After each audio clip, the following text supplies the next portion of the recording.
संसदेच्या पावसाळी अधिवेशनापूर्वी लोकसभा अध्यक्ष ओम बिर्ला, तृणमूल काँग्रेस आणि शिवसेना उभाटा गटातील बंडखोर खासदारांच्या अपात्रतेच्या याचिका तसेच विलिनीकरणाच्या दाव्यांवर निर्णय घेण्याची शक्यता आहे।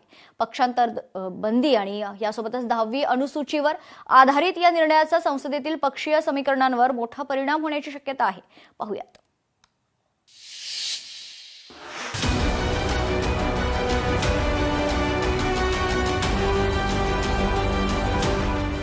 पक्षांतरबंदी कायद्याची कसोटी लागणार। तृणमूल शिवसेनेच्या फुटीवर लोकसभा अध्यक्ष काय निर्णय घेणार? लोकसभा सचिवालयाला बदलत्या आसन व्यवस्थेची डोकेदुखी। संसदेचे पावसाळी अधिवेशन 20 जुलैपासून सुरू होत आहे। पावसाळी अधिवेशनापूर्वी लोकसभा अध्यक्ष ओम बिर्ला, तृणमूल काँग्रेस आणि शिवसेना उद्धव बाळासाहेब ठाकरे पक्षातील बंडखोर खासदारांच्या अपात्रतेच्या याचिका तसेच विलिनीकरणाच्या दाव्यांवर निर्णय घेण्याची शक्यता आहे। पक्षांतरबंदी कायदा 10वी अनुसूचीवर आधारित या निर्णयाचा संसदेतील पक्षीय समीकरणांवर मोठा परिणाम होण्याची शक्यता वर्तवण्यात येत आहे। लोकसभा अध्यक्षांनी या दोन्ही पक्षातील फुटीच्या कायदेशीर आणि प्रक्रियात्मक बाबींवर सखोल अभ्यासात्मक मते जाणून घेतली आहेत। खासदारांचा विशेष स्वतंत्र गट निर्माण झाल्यावर त्याच्या विलिनीकरणाच्या अर्जावर निर्णय घेण्यापूर्वी अध्यक्ष बिर्ला कायदा मंत्रालयाचा सल्ला घेण्याची शक्यता आहे। ममता बॅनर्जी यांच्या नेतृत्वातील तृणमूल काँग्रेसमधील 20 खासदार फुटले। त्यांनी पश्चिम बंगालच्या अपरिचित अशा nationalist citizens party of India या पक्षात प्रवेश केला। अमान्य राजकीय पक्ष 20 खासदार त्या पक्षाचा आधार घेतला आणि त्यांनी लोकसभेत स्वतंत्र आसन व्यवस्थेची मागणी केली। या बंडखोरांनी नरेंद्र मोदी सरकारला समर्थन दिले तर सत्ताधारी राष्ट्रीय लोकशाही आघाडीत सामील होण्याची इच्छाही व्यक्त केली। अध्यक्षांनी फुटीर खासदारांची मागणी मान्य केली तर शिवसेना उद्धव बाळासाहेब ठाकरे गटातील लोकसभेसाठी निवडून आलेल्या 9 खासदारांपैकी 6 खासदारांनी बंड केले। खासदार उपमुख्यमंत्री एकनाथ शिंदे यांच्या नेतृत्वाखाली शिवसेनेत सामील झाले। 2/3 खासदारांनी बंड केल्यामुळे उद्धव ठाकरे यांच्या शिवसेनेचे आणि ममता बॅनर्जी यांच्या तृणमूल काँग्रेसचे लोकसभेतील संख्याबळ घटले।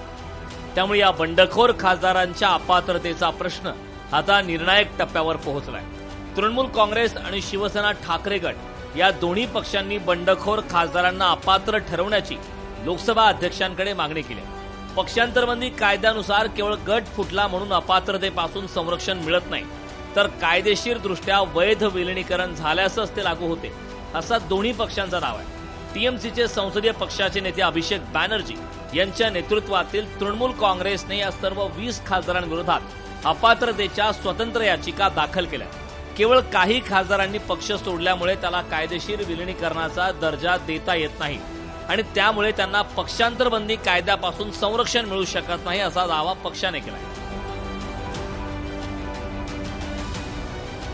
पक्षांतरबंदी कायद्यात बदल करायचा की नाही याचा निर्णय घेण्याचा अधिकार राजकीय पक्षांचाच आहे। याबाबत चर्चा करून अंतिम भूमिका त्यांनीच ठरवावी, अशी भूमिका लोकसभा अध्यक्ष ओम बिर्ला यांनी घेतली। त्याचबरोबर यावेळच्या अधिवेशनात नवीन आसन व्यवस्थाही बदलली जाण्याची शक्यता आहे।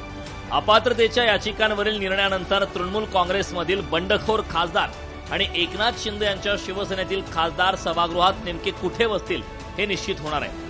द्रुमक पक्षाने काँग्रेसपासून स्वतंत्र आसन व्यवस्था देण्याची मागणी केली।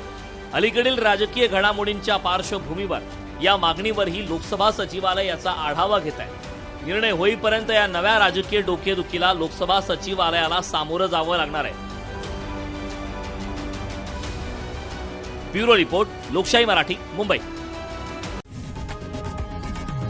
लोकशाही मराठी ऐका, पहा, जागरूक रहा।